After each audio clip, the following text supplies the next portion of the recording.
Vector fields. Vector fields can be extraordinarily useful in describing natural phenomena. Consider the ocean.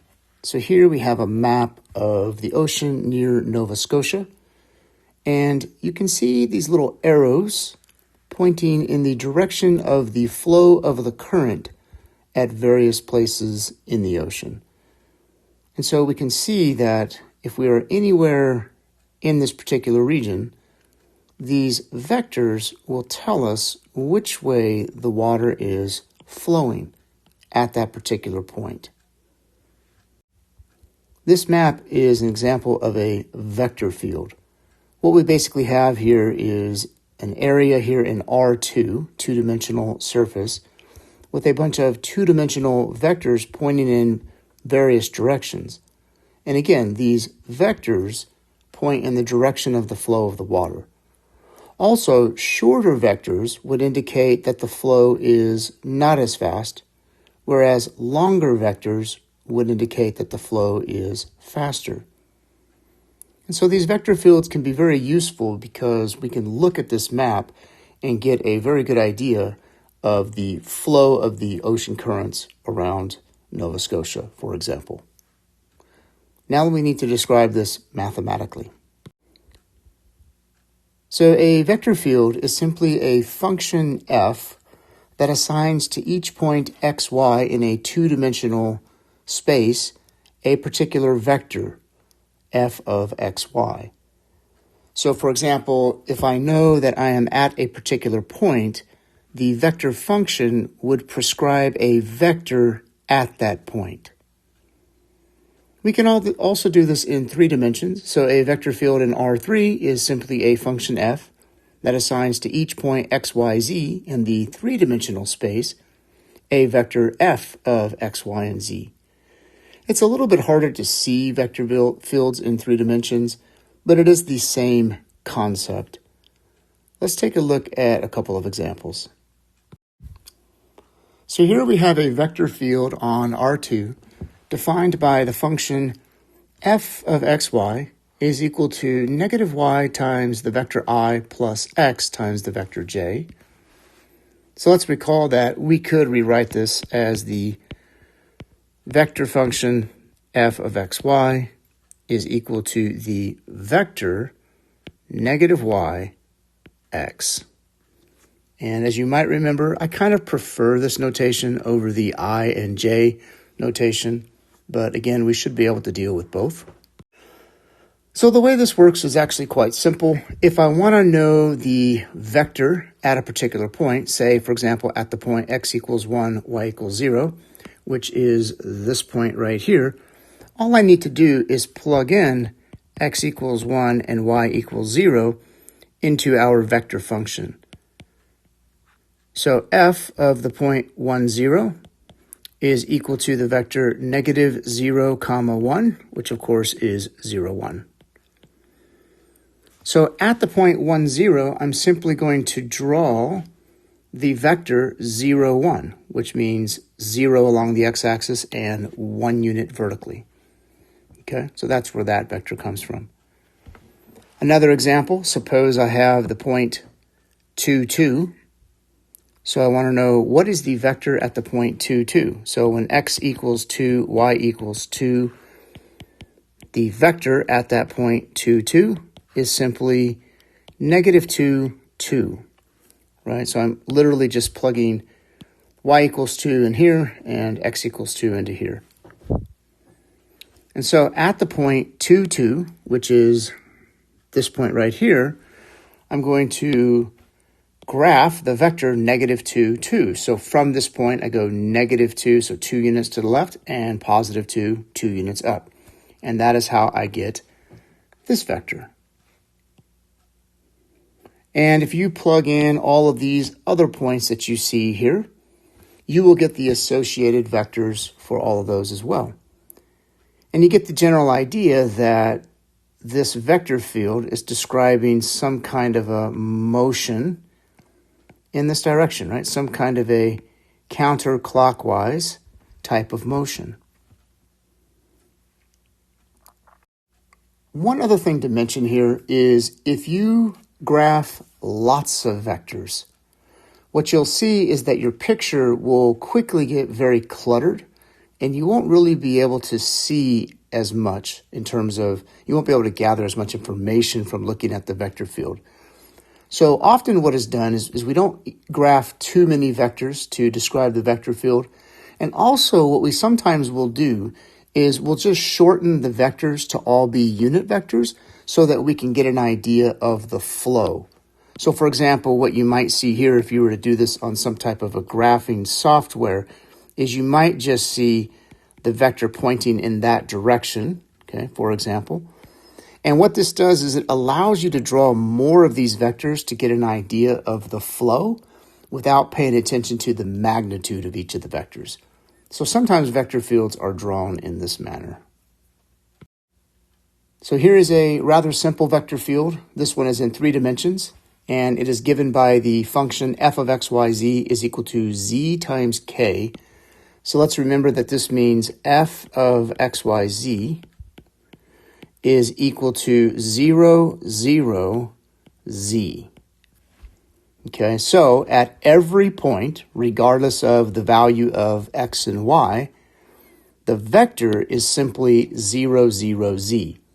Now, vectors of the form 0, 0, z are going to be vertical vectors. They're either going to point straight up or they're going to point straight down, depending on the value of z.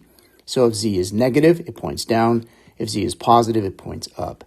And you can see that here as an example. So if I pick a point here, regardless of the coordinate of x and y, the vector here is pointing upward because the z value is a positive number. If we move a little higher, right, we still have a vector pointing upward. Notice that it's a little bit longer now because the higher we go on z, the greater the z component of the vector is. And then same thing down here. If I pick a point that has a negative z value, the corresponding vector is going to point downwards. So here's a more practical application. Newton's law of gravitation states that the magnitude of the gravitational force between two objects with masses little m and big M is, so we have the magnitude of that force equals little m times big M, so we multiply the masses together. We multiply that by g, where g is the gravitational constant, and we divide that by the square of r, where r is the distance between the objects. And of course, if you're thinking about planets and things like that, the distance between the objects, the distance is measured from the center of mass. So as an example, let's assume that the center of the Earth is at the origin, and we have some object out here, say in space, and we want to calculate the gravitational force between those two objects. So we need to measure the distance from the center of the Earth to the center of that object. Well, that distance, we can call that d. We know that's equal to the square root of x squared plus y squared plus z squared, as long as we consider this point to be some point x, y, and z. And if you want, you can think of that as the magnitude of the vector x, where x is just representing the position of the object here. So the vector x is simply representing x, y, and z. So now we can rewrite this gravitational force, this magnitude, as m times big M times g divided by the length of that vector x quantity squared, because basically that distance is what we're calling r in this formula here. Now, furthermore, if I want the vector from that position pointing toward the Earth, a unit vector that does that would simply be the opposite of this vector x, right? Because we know that if we were to think of this as a vector x, it would be pointing in this direction. So the opposite of the vector x would be pointing toward the origin here. And if I want to make it a unit vector, I would just divide by the magnitude of that vector. Now, if I take this gravitational constant between these two objects and I multiply it by the vector pointing in toward the center of the Earth, we are going to get a vector field, a function that represents this vector field. So we can write the force function dependent on where this object is located would simply be mass of the smaller object, we'll say that's this one here, times the mass of, for example, the Earth, multiplied by the gravitational constant, divided by the magnitude of the vector x squared. And then we're going to multiply that by negative x over the magnitude of x. And if we simplify this, we get negative little m big M times g over the magnitude of x quantity cubed multiplied by the vector x. So notice that this is just a scalar, okay? So this is just a constant, and it is negative, and it's multiplied by the position vector.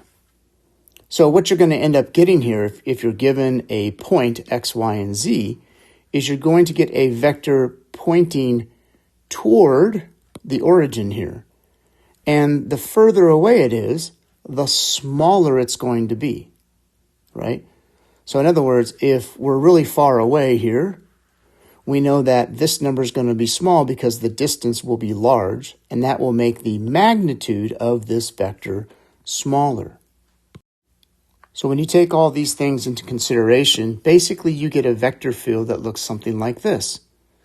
So again, here is the center of the Earth, let's say. The closer an object is to the Earth, the more the gravitational pull. So you see longer vectors in here where we're closer, and the farther away something is, the shorter the vector is because there's less of a gravitational pull. And so this is a vector field describing the gravitational pull on an object that is close to the Earth. Now let's discuss gradient fields. It turns out that the gradient of a function is describing a vector field. I mean, if you just look at it, the gradient of the function f is the partial derivative with respect to x multiplied by the I vector and the partial derivative with respect to y multiplied by the j vector. Or remember, alternatively, we can write the gradient of f is equal to the partial derivative of f with respect to x and the partial derivative of f with respect to y. So what we have here is the gradient at a particular point is simply the partial derivatives evaluated at that point.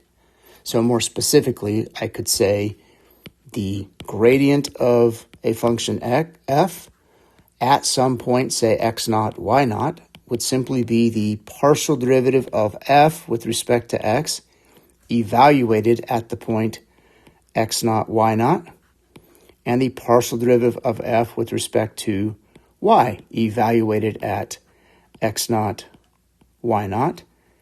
Of course, this is very cumbersome notation, so you might also remember that the partial derivative can be more easily described as simply writing fx and fy. And so the gradient of a point x naught, y naught would simply be the partial derivative of f with respect to x evaluated at that point, and the partial derivative of f with respect to y evaluated at that point. And so this gradient describes a vector field. What we have is a function of the point, and it's transforming it into a vector. And likewise, we can do this in 3 dimensions. In 3 dimensions, you would just have a third component, which would be the partial derivative of f with respect to z.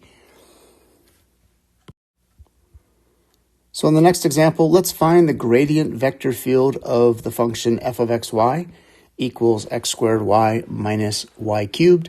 And then let's plot the gradient vector field together with a contour map of f. All right, well, the second part, I am going to bring in a picture. It's really tedious to try to do things here in a video, but let's go ahead and get the gradient vector field. So to compute the gradient vector field, we just need to calculate the gradient of the function f, which remember again is just fx, fy. Okay, so for this particular example, we need to take the partial derivative of this function with respect to x. That's going to be 2xy. And then, of course, minus the partial derivative of y cubed with respect to x is going to be 0. And then we need to take the partial derivative of this with respect to y. That's going to be x squared minus the partial derivative of this with respect to y is 3y squared. So the gradient of this function is the vector 2xy, x squared minus 3y squared, and this describes the gradient vector field. So in other words, the gradient of f at some point xy is the vector 2xy, x squared minus 3y squared. Now remember, these gradient vectors are occurring in 3 dimensions, right? Because your function here is a function of 2 variables. So this is the z coordinate of the graph. So this describes some kind of a surface. But what we can do is we can plot the level curves of this surface. And then we can plot the gradients against those level curves. And so I'm going to go ahead and bring in what the graph looks like, and then we'll discuss it. Okay, so first, the graph of the function f of xy equals x squared y minus y cubed looks like this. It's a pretty complicated graph, but we can graph the level curves. So for example, if I want to see the picture of this function in the xy plane at a particular level, say at z equals 2, we would just go over to the curve and we would sketch the trace along this surface that corresponds to z equals 2. Okay, and what you would get is something that looks like this. Of course, this is not the best picture, but when you put that down in the xy plane, you can kind of see that you're getting these shapes here. That is what I am attempting to draw over here. Okay? All right. Now, if you graph the gradient vectors, so if I pick a particular point in the xy plane and I plug in the coordinates of that point and then graph the associated vector, what you'll notice is you get all these little vectors that you see here. Now, what I want you to pay attention to is something that you already know, but we'll just bring it up again. And that is the gradient vector is always perpendicular to the level curve. Okay, so every vector, if you look at where it intersects the level curve, you can see that it's perpendicular at those points of intersection. So this is just another way to kind of see that what you were really looking at when you were looking at the gradient vectors in the past is you were looking at a vector field, but we normally were only focusing on one of those gradient vectors at a time. Well, if you look at all the possible gradient vectors, you get a vector field. And one final thing to mention, and we will come back to this at a point later in this course, and that is conservative vector fields. A vector field F is called a conservative vector field if it is the gradient of some scalar function. That is, if there exists a function f such that that function is equal to the gradient of some other function. In this situation, f is called the potential function of capital F. Now, you might think that any function that you can think of would have to be the gradient of some other function, but that's not true, right? Because to be the gradient of a function, the components of this vector function would have to equal the partial derivatives of some other function. So when this happens, it's very special, and it's called a conservative vector field. And we'll have more about this later in the course. And that concludes this video lesson.